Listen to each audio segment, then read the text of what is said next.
स्वागत है आप सभी का हमारे यूट्यूब चैनल संजय कंप्यूटर्स में। इस वीडियो में हम जानेंगे कि आय प्रमाण पत्र कैसे बनाएं, यानी कि इनकम सर्टिफिकेट कैसे बनाएं। आज के इस वीडियो में हम आपको बिल्कुल लेटेस्ट प्रोसेस बताने वाले हैं, क्योंकि अब आप आय प्रमाण पत्र खुद से ही बना सकते हैं। ये सर्टिफिकेट बनाने के लिए आपको सिर्फ 15 रुपये का खर्च लगेगा और ये सर्टिफिकेट बनकर डिजिटल साइन होकर आपके पास आ जाएगा। बस आपको सिर्फ प्रिंट करना है। तो चलते हैं, वीडियो को शुरू करते हैं। इसके लिए सबसे पहले आपको अपना ब्राउज़र ओपन करना है। ब्राउज़र ओपन करने के बाद आप यहां पर टाइप करेंगे ई डिस्ट्रिक्ट। तो हम चलिए यहां पर ब्राउज़र ओपन कर लेते हैं। हमने अपना ब्राउज़र ओपन कर लिया है। अब यहां पर हम टाइप करेंगे ई डिस्ट्रिक्ट। इतना टाइप करने के बाद सर्च करेंगे। अब यहाँ पर आपको जो पहली लिंक दिखाई दे रही है ई district UP government of Uttar Pradesh, इस पर क्लिक करके आपको ओपन करना है। तो हम सिंपली इस पर क्लिक करके इसको ओपन कर लेते हैं। हमने इस पर क्लिक कर दिया है। अब सिंपली वेबसाइट ओपन हो चुकी है। अब हम इस डिस्ट्रिक्ट उत्तर प्रदेश की ऑफिशियल साइट पर आ गए हैं। यहाँ पर आने के बाद अब आपको राइट साइड में लॉगिन का ऑप्शन दिखाई देगा। इस लॉगिन वाले ऑप्शन पर हमें क्लिक करना है। तो हम इस पर क्लिक करेंगे। अब हमें यहाँ पर सिटीजन लॉगिन ई साथी का ऑप्शन दिखाई दे रहा है दूसरे नंबर पर। इस पर हमें क्लिक कर लेना है। इस पर क्लिक करने के बाद अब हमारे सामने ऐसा इंटरफेस खुल गया है। अब यहाँ पर पंजीकृत उपयोगकर्ता लॉगिन का ऑप्शन दिखाई दे रहा है, जहाँ पर आपको लॉगिन आईडी और पासवर्ड डालकर लॉगिन करना है। लेकिन आप अगर फर्स्ट टाइम इस वेबसाइट पर विजिट कर रहे हैं तो यहाँ पर आपको ऊपर में नवीन उपयोगकर्ता पंजीकरण का ऑप्शन दिखाई दे रहा है। इस पर क्लिक करके आपको अपना रजिस्ट्रेशन करना है। इस पर क्लिक करेंगे। अब यहाँ पर आपको एक लॉगिन आईडी क्रिएट करना है। तो यहाँ पर आप लॉगिन आईडी क्रिएट कर लेंगे। लॉगिन आईडी क्रिएट करने का वीडियो मैंने पहले ही बना रखा है, जिसका वीडियो का लिंक आपको वीडियो को डिस्क्रिप्शन में मिल जाएगा, जिस पर क्लिक करके आप देख सकते हैं कि आपको किस प्रकार से लॉगिन आईडी क्रिएट करना है।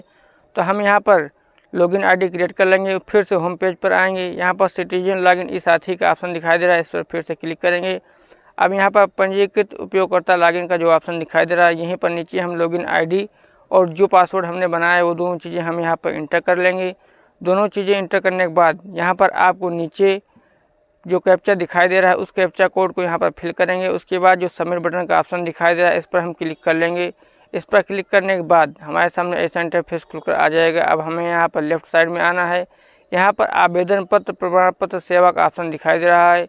यहीं पर हमें आय जाति निवास प्रमाण पत्र के लिए आवेदन करने का ऑप्शन मिल रहा है। हम यहाँ पर आय प्रमाण पत्र का जो ऑप्शन है इस पर क्लिक करके अपना आवेदन करेंगे। तो हम यहाँ पर आय प्रमाण पत्र को चूज करेंगे। अगला ऑप्शन हमारे सामने आ गया है आय प्रमाण पत्र सेवा हेतु आधार ई केवाईसी सत्यापन। अब हमें यहाँ पर नीचे अपना आधार नंबर इंटर करना है। तो हम यहाँ पर अपना आधार नंबर इंटर कर लेते हैं। आधार नंबर इंटर करने के बाद यहाँ पर जो कैप्चा कोड दिखाई दे रहा है, इस कैप्चा कोड को इस बॉक्स में फिल करके यहाँ पर डिक्लेरेशन बॉक्स में क्लिक करना है और सबमिट बटन पर क्लिक कर देना है। तो हम सिंपली सबमिट बटन पर क्लिक करते हैं। इस पर क्लिक करने के बाद अब हमारे आधार रजिस्टर्ड मोबाइल नंबर पर 6 अंक का OTP चला जाएगा। उस OTP को हम यहाँ पर इंटर करेंगे। OTP इंटर करने के बाद हम सबमिट बटन पर क्लिक कर देंगे। तो हम सिंपली यहाँ पर OTP इंटर कर लेते हैं, सबमिट बटन पर क्लिक करते हैं। इस पर क्लिक करने के बाद अब हमें यहाँ पर आवेदन पत्र भरने का ऑप्शन खुल गया है। अब यहाँ पर आय प्रमाण पत्र है तो आवेदन पत्र दिखाई दे रहा है, जहाँ पर सबसे पहले हमें ग्रामीण एरिया से हैं या फिर नगरीय एरिया से हैं चूज करना है। उसके बाद यहाँ पर हमारा नाम जो है हिंदी और अंग्रेजी में दोनों ऑटो फिल हो जाएगा। उसके बाद नेक्स्ट ऑप्शन आपको यहाँ पर पिता पति या संरक्षक का नाम इंटर करना है। तो आपको यहाँ पर पिता या पति का नाम इंटर कर लेना है। फिर आपको अगला ऑप्शन माता का नाम का मिल रहा है, तो यहाँ पर आप अपने माता का नाम इंटर कर लेंगे। नेक्स्ट ऑप्शन आपको यहाँ पर मकान नंबर का मिल रहा है, तो आपको यहाँ पर अपना मकान नंबर इंटर करना है। उसके बाद मोहल्ला और पोस्ट इंटर करना है। आपका जनपद वाला ऑप्शन ऑटो सिलेक्ट रहेगा, तो यहाँ पर जनपद में आपको कुछ नहीं करना है। अगला ऑप्शन आपको मिल रहा है तहसील का, तो आपको यहाँ पर तहसील वाले ऑप्शन पर क्लिक करना है। इसमें से आपकी जो तहसील है उस तहसील को आपको चूज कर लेना है। हम यहाँ पर अपनी तहसील को चूज कर लेते हैं। अगला ऑप्शन हमें ग्राम का मिल रहा है, तो इस पर क्लिक करके हम अपने ग्राम को चूज कर लेंगे। इस लिस्ट में से आपके तहसील में जितने भी गाँव हैं सारे गाँव की सूची दिखाई देगी। इसमें से आपको अपने ग्राम का नाम चूज करना है। तो इस लिस्ट में से ढूँढकर आप अपने ग्राम का नाम यहाँ पर सिलेक्ट कर लेंगे। ग्राम का नाम सेलेक्ट करने के बाद अगला ऑप्शन आपको यहाँ पर मोबाइल नंबर का मिलेगा, तो यहाँ पर आपको अपना मोबाइल नंबर इंटर कर लेना है। अगला ऑप्शन यहाँ पर आपको वर्तमान पता का मिल रहा है। अगर आपका वर्तमान पता और अस्थायी पता दोनों सेम है तो इस बॉक्स पर क्लिक कर देना है। तो हम यहाँ इस बॉक्स पर क्लिक कर लेते हैं। जैसे आप इस बॉक्स पर क्लिक करेंगे आपका अस्थायी पता ऑटो यहाँ पर सिलेक्ट हो जाएगा अब हमारा स्थायी पता यहाँ पर ऑटोमेटिक सेलेक्ट हो गया। अगला ऑप्शन हमें यहाँ पर मिल रहा है कि आपका व्यवसाय क्या है। तो आप यहाँ पर अपने व्यवसाय में कृषि, मजदूरी या फिर आपका कोई और व्यवसाय है तो जो भी व्यवसाय हो यहाँ पर आपको इंटर कर लेना है। व्यवसाय इंटर करने के बाद अगला ऑप्शन आपको यहाँ मिल रहा है परिवार का विवरण। तो यहाँ पर परिवार के विवरण में आपके परिवार में कितने सदस्य हैं वो संख्या आपको भर लेना है। तो फिलहाल आपको यहाँ पर एक ही टाइप कर लेना है, एक आपको टाइप करेंगे। एक टाइप करने के बाद आपको नीचे ऑप्शन मिल जाएगा परिवार के सदस्य का नाम लिखने के लिए। तो यहाँ पर आपको परिवार के सदस्य का जो नाम लिखने का ऑप्शन मिल रहा है, यहाँ पर आपको अपना नाम फिल कर लेना है। फिर आपको यहाँ पर जो व्यवसाय का ऑप्शन दिखाई दे रहा है, इसमें भी आपको यहाँ पर कृषि या मजदूरी जो भी हो वो आपको सिलेक्ट करना है। फिर आपको यहाँ पर व्यवसाय से आय, तो यहाँ पर वार्षिक आय जो भी हो आप डाल सकते हैं, 36,000, 48,000 जो भी डालना है। फिर आपको यहाँ पर जो ऑप्शन मिल रहा है आय इंटर करने के लिए, यहाँ पर भी आपको 36,000 या 48,000 जो फिल करना चाहें आप यहाँ पर फिल कर सकते हैं। अगला ऑप्शन है आपका कृषि भूमि का विवरण। तो कृषि भूमि आपकी किस गांव में है उस गांव का नाम आपको यहाँ पर इंटर कर लेना है। तो यहाँ पर आपको गांव का नाम इंटर करना है। क्षेत्रफल उसका कितना है तो आपको हेक्टेयर में यहाँ पर डाल देना है। आप यहाँ चाहे तो 1, 2 या फिर 0 भी आप यहाँ पर लिख सकते हैं। उसके बाद आपको नीचे आना है। नीचे आने के बाद आपके परिवार की कुल वार्षिक आय कितनी है तो यहाँ पर भी आपको वही डाल देना है जो आपने ऊपर डाला है, 36 या 48 जो भी आपने डाला है वही आपको यहाँ पर भी फिल कर लेना है। क्या इससे पूर्व आपका प्रमाण पत्र जारी हुआ है? अगर जारी हुआ है तो आपको इस पर क्लिक करके हाँ वाले ऑप्शन को क्लिक करना है। तो हम इस पर क्लिक करेंगे। जब इस पर आप क्लिक करेंगे यहाँ पर हाँ का ऑप्शन मिलेगा, इस पर हाँ वाले ऑप्शन को चूज करेंगे और यहाँ पर अपना प्रमाण पत्र संख्या पिछला वाला इंटर कर देंगे। अगर नहीं जारी हुआ तो आपको यहाँ पर नहीं चूज करना है। आवेदन शुल्क का भुगतान कर दिया गया है, आपको हाँ सिलेक्ट रहने देना है। राशन कार्ड क्रमांक आईडी आपका ऑटो फेच हो जाएगी यहाँ पर आपकी आधार कार्ड से। अगला ऑप्शन यहाँ पर मिल रहा है आपको संलग्न शीर्षक का। इस पर क्लिक करके आपको कुछ डॉक्यूमेंट अपलोड करने होते हैं। उसके पहले आपको यहाँ पर प्रमाण पत्र आप किस लिए बनवा रहे हैं उसका रीजन भी आपको देना होगा। तो अगर आप छात्रवृत्ति के लिए बनवा रहे हैं तो छात्रवृत्ति चूज कर लेंगे। फिर आपको यहाँ पर संलग्न शीर्षक पर आना है और यहाँ पर चुने वाले ऑप्शन पर आ जाना है।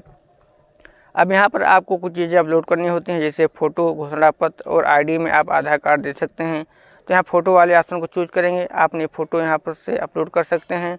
अगर आप फ़ोटो अपनी आधार वाली ही अपने आय प्रमाण पत्र पर लेना चाहते हैं तो यहाँ पर आधार की फ़ोटो अपलोड करने का ऑप्शन के सामने यहाँ जो टिक बॉक्स दिखाई दे रहा है इस पर आपको टिक करना है और आपकी जो आधार की फ़ोटो है वो आपके आय प्रमाण पत्र पर आ जाएगी। तो हमने इस पर टिक कर दिया है। आप चाहे तो दूसरा फ़ोटो भी अपलोड कर सकते हैं। फिर से दोबारा आपको चुने वाले ऑप्शन पर जाना है और यहाँ पर आपको घोषणा पत्र चूज करना है। घोषणा पत्र आपको अपलोड करना अनिवार्य है। घोषणा पत्र आपको कहाँ पर मिलेगा तो इसके लिए आपको होम पेज पर आ जाना है। होम पेज पर आएंगे या आपको यहाँ पर सिंपली नीचे आ जाना है। तो हम नीचे कर स्क्रॉल करेंगे, यहीं पर हमें घोषणा पत्र देखने को मिल जाएगा। तो हम नीचे आते हैं। नीचे आने के बाद यहाँ पर हमें स्वप्रमाणित घोषणा पत्र का ऑप्शन दिखाई दे रहा है। तो ये स्वप्रमाणित घोषणा पत्र दिखाई दे रहा है, इसी को हमें डाउनलोड करना है। तो डाउनलोड करने के लिए हम इस पर क्लिक करेंगे। अब जैसे ही इस पर क्लिक करेंगे हमारा स्वप्रमाणित घोषणा पत्र जो है वो डाउनलोड हो जाएगा। अब हमें इसको फिल करना है। प्रिंट करके फिल करने के बाद इसको स्कैन करना है। स्कैन करने के बाद आपको यहाँ पर 100 KB से कम की फाइल में बनाकर यहाँ पर अपलोड करना है। तो हमने यहाँ पहले ही बना रखा है तो हम इसलिए ब्राउज वाले ऑप्शन पर क्लिक करके इसको अपलोड कर सकते हैं। तो यहाँ पर ब्राउज वाले ऑप्शन पर क्लिक करके हमने जहाँ कहीं पर भी सेव कर रखा है वहाँ से इस फाइल को चूज कर लेते हैं।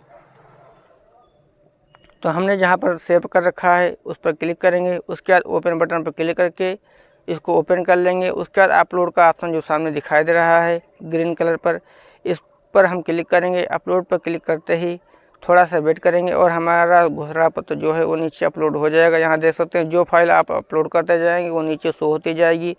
अगला ऑप्शन, अब हमें यहाँ पर एक आईडी अपलोड करनी है तो इसलिए हम अन्य वाले ऑप्शन पर आ जाते हैं।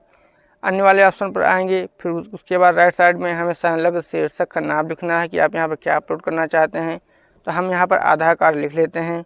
तो आप भी अगर चाहें तो यहाँ पर आधार अपलोड कर सकते हैं या फिर अगर कोई आईडी आपके पास और है तो उसको भी अपलोड कर सकते हैं। तो हमने आधार लिख दिया है। अब ब्राउज वाले ऑप्शन पर क्लिक करके हम यहाँ पर अपना आधार कार्ड अपलोड कर देंगे। तो हमने आधार कार्ड जहाँ कहीं पर भी स्कैन करके रखा है उसको चूज करेंगे, ओपन करेंगे। देन यहाँ पर अपलोड वाले ऑप्शन पर क्लिक करेंगे। तो हमने जैसे ही अपलोड ऑप्शन पर क्लिक किया है थोड़ा सा वेट करने के बाद हमारा जो आधार कार्ड है वो भी सक्सेसफुली नीचे डाउनलोड हो गया है। तो आप सब देख सकते हैं नीचे सारे डॉक्यूमेंट अपलोड हो चुके हैं। अगर इसमें से कोई डॉक्यूमेंट आपका गलत डाउनलोड हो गया है, अपलोड हो गया है, तो यहाँ जो बॉक्स दिखाई दे रहा है उस पर आपको क्लिक करेंगे। वो डॉक्यूमेंट आपका डिलीट हो जाएगा, उसको आप दोबारा से यहाँ पर अपलोड कर सकते हैं। सारी चीज़ें इंटर करने के बाद दर्ज करें का ऑप्शन दिखाई दे रहा है, इस पर हम क्लिक करेंगे। इस पर क्लिक करने के बाद जो हमारा आवेदन है वो सक्सेसफुली सुरक्षित हो जाएगा और हमें यहाँ ऊपर में एक आवेदन क्रमांक भी देखने को मिल जाएगा। अब हम नीचे आएंगे, प्रिंट का ऑप्शन मिल रहा है, इस पर क्लिक करके आप अपने आवेदन को प्रिंट भी कर सकते हैं या फिर नीचे आपको सेवा शुल्क भुगतान के लिए क्लिक करके अपना पेमेंट कर देना है। तो हम यहाँ पर नीचे सेवा शुल्क भुगतान पर क्लिक करके अपना पेमेंट करेंगे। इस पर क्लिक करने के बाद ऐसा ऑप्शन आएगा, आप सबमिट करेंगे। सबमिट बटन पर क्लिक करने के बाद फिर आपको यहाँ पर प्रोसीड विद पेमेंट का ऑप्शन दिखाई दे रहा है, इस पर क्लिक करना है। इस पर क्लिक करने के बाद थोड़ा सा वेट करेंगे, अगला इंटरफेस फिर आपके सामने कुछ इस प्रकार से आएगा। अब यहाँ पर आपको पेमेंट गेटवे पर आ चुका है, जहाँ पर आप net banking, UPI, QR code या डेबिट कार्ड से पेमेंट कर सकते हैं। तो हम यहाँ पर क्यूआर कोड चूज करेंगे और अपना पेमेंट कर देते हैं। पेमेंट करने के बाद थोड़ा सा वेट करेंगे, आपके सामने ऐसा इंटरफेस आ जाएगा। अब यहाँ पर सुरक्षित का ऑप्शन दिखाई दे रहा है, हम सुरक्षित करने वाले ऑप्शन पर क्लिक करेंगे। इस पर क्लिक करते ही थोड़ा सा वेट करने के बाद हमारा जो पावती रसीद है वो सक्सेसफुली जनरेट हो चुकी है। आपका जो प्रमाण पत्र है वो सक्सेसफुली अप्लाई हो चुका है। अब आपका जो प्रमाण पत्र है कुछ ही दिनों में आपके पोर्टल पर आ जाएगा, जिसको आप बहुत ही आसानी से डाउनलोड कर सकते हैं। तो जानकारी आपको कैसी लगी कमेंट बॉक्स में ज़रूर बताएं।